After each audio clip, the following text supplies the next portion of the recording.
Hey, I'm Braedon Flynn, host of The Artist Report. I'm going to be playing a couple snippets from a talk that I gave for Connecting Things, which is a once-a-month speaker series.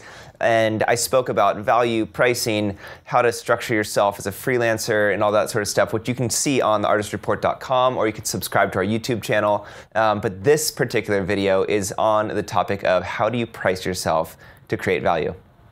That is a great question.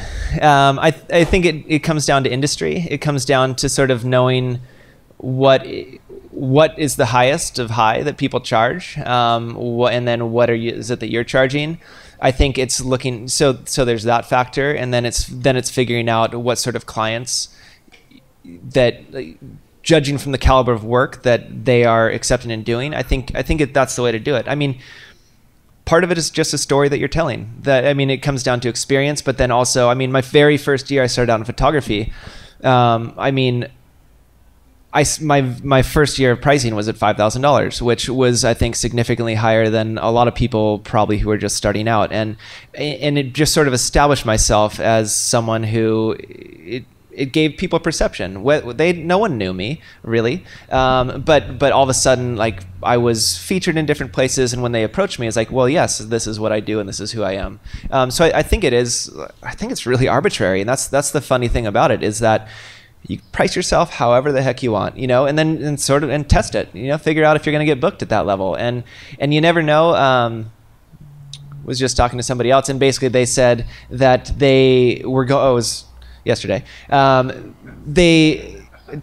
gave this challenge, and ultimately he's like, listen, I'm sort of booked as much as I need to be, and so I pretty much doubled my rates, and the next person that I met booked me. So it's one of those things, like, if you're not desperate, throw it out there, see what happens. And listen, if it doesn't happen, you can always retract and be like, hey, I would still love to work with you. What is your budget?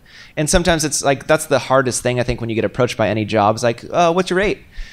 You're like, I don't know. How much money do you have? How much do you want to pay me? That's the hardest thing. So it's like, I always ask. And it's way easier. Like, for me, like, it's sort of like if you have an agency asking you, like, I have a wedding planner asking me, it's like, hey, what's your couple's budget? And then I was like, okay, listen, I really want to work with you. Let's see if we can make that work. Here's my normal rates, so you know. But listen, I can make that work for you. But I think that enables you. Like, what if you just price, like, yeah, I could do that for like $3,500, and they had like 20 grand for their budget.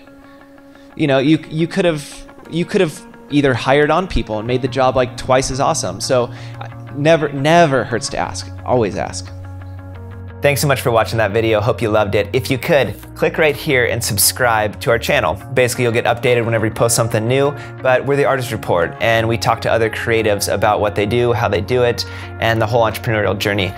Here's a couple other fun videos. You can go to theartistreport.com to find out more. We also have thephotoreport.com, which is geared towards photography. But yeah, hope you love this, and check them out.